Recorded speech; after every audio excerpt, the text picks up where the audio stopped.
2025 October 30 കൊച്ചേട്ടന്റെ കത്താണ് ഞാനിവിടെ വായിക്കുന്നത്. അതിലേത് എതിരാര്യം. സ്നേഹമുള്ള DCL കൂട്ടുകാരെ, പെട്ടെന്നാണ് 6 പട്ടാളക്കാർ ഞങ്ങളുടെ വാഹനം വളഞ്ഞത്.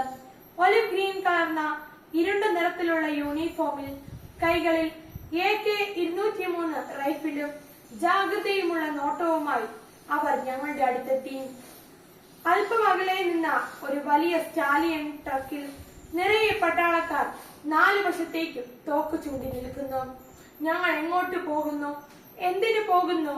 വാഹനത്തിലുള്ളവർ ആരാണ്? ആധാർ കാർഡ് എവിടെ? തുടങ്ങി വിശദമായ പരിശോധനകൾ. എല്ലാം ഓക്കെ എന്ന് കണ്ടപ്പോൾ മുന്നോട്ട് പോകുവാൻ അനുമതി കിട്ടി. CMI സഭയുടെ ജമ്മു കാശ്മീരിലെ മിഷനറി വൈദികരെ സന്ദർശിക്കാനെത്തിയ വൈദികരാണ് ഞങ്ങളുടെ വാഹനത്തിലുണ്ടായിരുന്നത്. ജമ്മുവിലെ ലംബേരി ക്രൈസ്റ്റ് സ്കൂൾ സന്ദർശിച്ചതിനു ശേഷം നൌഷരയിലും രൗജൂരിയിലും പൂജിയിലും ദേഗാറിലുമുള്ള വിദ്യാലയങ്ങളും മിഷൻ പ്രവർത്തന മേഖലകളും ലക്ഷ്യം വെച്ചാണ് ഞങ്ങൾ യാത്ര ചെയ്തത്. നമ്മുടെ മാതൃരാജ്യത്തിന്റെ നെറുകൈയിലൂടെ സൃഷ്ടാവിന്റെ വിസ്മയ നിർമ്മിതികൾ പോലെ ഉയർന്നു നിൽക്കുന്ന മഹാമേരുക്കൾക്കും ചൂട്ടിലൂടെ അഗാധമായ ഗർത്തങ്ങൾക്ക് മുകളിലൂടെ വെൺകമ്പിളി പുതച്ചു കിടക്കുന്ന ഹിമമലകൾ കണ്ട് അതിശയിച്ചും മഞ്ഞുപാളികളിൽ നിന്നും കൊടും തണുപ്പും നുള്ളിക്കൊണ്ടുവരുന്ന ശീതക്കാറ്റിന്റെ തലോടലേറ്റ് കുളിർന്നും കുതിർന്നുമായിരുന്നു ഞങ്ങളുടെ യാത്ര. പ്രിയ കൂട്ടുകാരെ, ഞാൻ ഈ കത്ത് നിങ്ങൾക്ക് എഴുതുന്നത് വളരെ പ്രധാനപ്പെട്ട ഒരു കാര്യം നിങ്ങളുടെ ശ്രദ്ധയിലേക്ക് കൊണ്ടുവരാനാണ്. ലംബോരി മുതൽ ശ്രീനഗർ വരെയുള്ള ഇടുങ്ങിയ പാതയിലെ 320-ലേറെ കിലോമീറ്റർ ദൂരം താണ്ടാൻ 10-15 മണിക്കൂറെങ്കിലും എടുക്കും.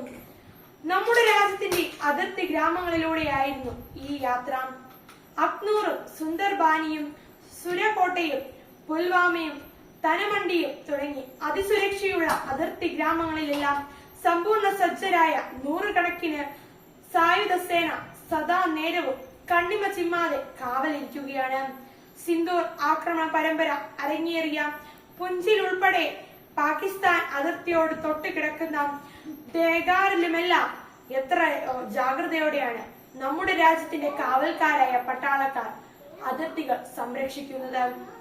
നമ്മുടെ രാജ്യത്തിന് അതിരുകളുണ്ട്, അതിനപ്പുറത്ത് അയൽ രാജ്യങ്ങളുമുണ്ട്.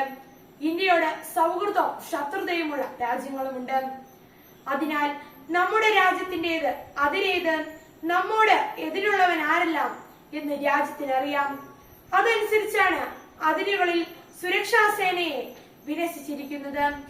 നമ്മുടെ ജീവിതവും ലക്ഷ്യവും നമ്മുടെ വ്യക്തിത്വവും ബന്ധനങ്ങളും സുരക്ഷിതമാണോ എന്നുകൂടി ഗൗരവമായി ചിന്തിക്കണം. രാജ്യങ്ങൾ തമ്മിലുള്ള ബന്ധത്തിന് അതിരുകൾ ഉള്ളതുപോലെ നമ്മുടെ വ്യക്തിബന്ധങ്ങൾക്കും അതിരുകൾ വേണം. ഏത് ബന്ധത്തിലും ഏത് പ്രവൃത്തിയിലും എന്റെ അതിരേത് എന്നും എന്റെ എതിരാര് എന്നും ഞാൻ അറിയണം. അതിരേര് എന്ന് അറിയുന്ന ഓരോ സമയത്തും എവിടം വരെ പോകാം എന്ന് ബോധമുള്ളവരാണ്.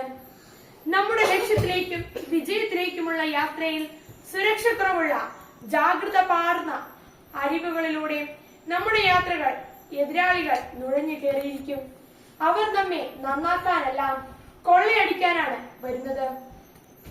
നല്ല വ്യക്തിത്വങ്ങളുടെ അതിരുകളിൽ ദൈവവിശ്വാസം, മാതാപിതാക്കളോടും കുടുംബത്തോടുമുള്ള ഉറച്ച സ്നേഹം, അധ്യാപകരോടുള്ള ആദരവ്, സാഹോദര്യം, സേവന സന്നദ്ധത, കൃത്യനിഷ്ഠ, അച്ചടക്കം, സത്യസന്ധത, നീതിബോധം തുടങ്ങിയ കരുത്തുറ്റ മൂല്യങ്ങൾ പട്ടാളക്കാരായി ജാഗ്രതയോടെ കാവൽ നിൽപ്പുണ്ടാകും.